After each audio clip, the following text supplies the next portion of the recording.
के बहुपद में बहुपद का वर्गीकरण पढ़ेंगे। बहुपद की परिभाषा हम लोग पढ़ चुके हैं, बहुपद का इंट्रोडक्शन देख चुके हैं। अब आ रहे हैं वर्गीकरण में। इसे भाग में अलग अलग भाग में बांटा गया है। पहला भाग है एक पद या एक पदी बहुपद, मोनोमियल होता है, एक पद या एक पदी बहुपद। दूसरा होता है द्विपद या द्विपदी बहुपद, बाइनोमियल होता है। तीसरा त्रिपद या त्रिपदी बहुपद, ट्राइनोमियल होता है। और चौथा शून्य बहुपद यानी कि जीरो मोनोमियल होता है। तो अब आते हैं एक एक के बारे में हम समझते हैं। एक पद या एक पदी बहुपद, नाम ही से स्पष्ट हो रहा है कि एक पद है, पदों की संख्या एक है, मात्र एक। तो जिस बहुपद में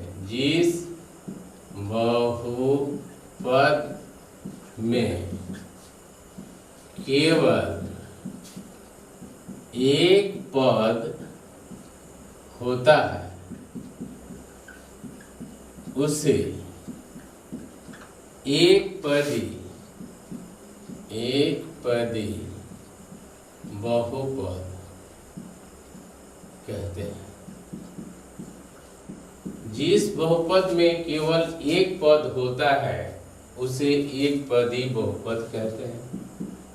उदाहरण में जैसे आप लेंगे 3x हो जाएगा, माइनस में 5y² होगा, आदि लिख सकते हैं। इस प्रकार अधिक हो जाएगा, केवल एक पद होना चाहिए। दूसरा है द्विपद या द्विपदी बहुपद, द्विपदी बहुपद। तो इस नाम से स्पष्ट हो रहा है द्विपद, द्वि माने दो, पद माने पद। तो जिस बहुपद में केवल दो पद हो उसे द्विपदी बहुपद कहते हैं। जिस बहुपद में केवल दो पद हो तो उसे द्विपदी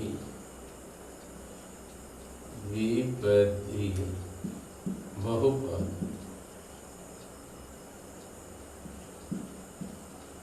कहते हैं।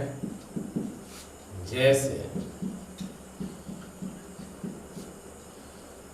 3x + 5, 7x² + 8 इत्यादि। और भी उदाहरण ले सकते हैं। अब आता है त्रिपदी बहुपद।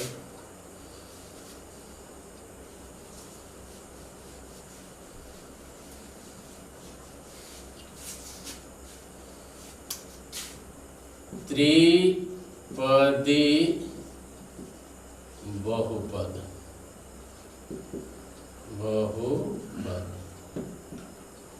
जिस बहुपद में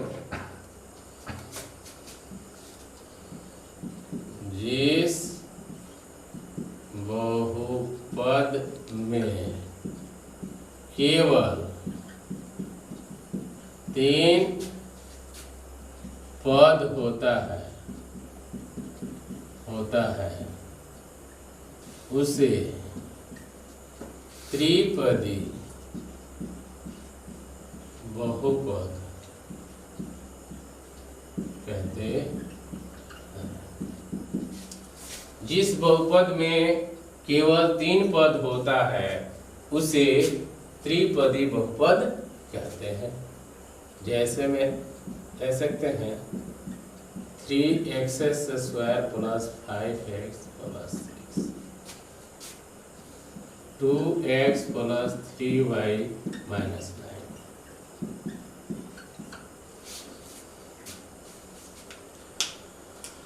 अब आता है चौथा में शून्य बहुपद।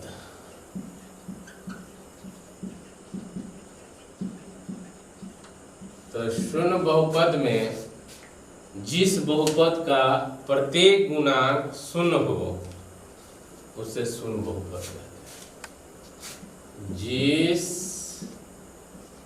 बहुपद का प्रत्येक गुणांक शून्य हो उसे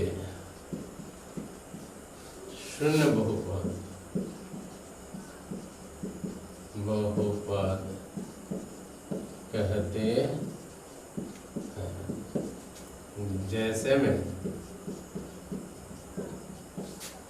0t plus 0 plus t² plus 0 plus t की नोट यहाँ पे देखते हैं आदि। तो अगले दिन घात के आधार पर हम बहुपद का वर्गीकरण करेंगे। आज हमने पद के आधार पर बताया। तो पद के आधार पर एक पदी यानी कि एक पद हो, द्विपदी जिसमें दो पद हो, त्रिपदी यानी कि तीन पद हो, शून्य बहुपद यानी कि प्रत्येक पद शून्य हो, या अर्थात गुणांक सभी का गुणांक जो है वह शून्य होना चाहिए। यहीं पे हम एंड करते हैं।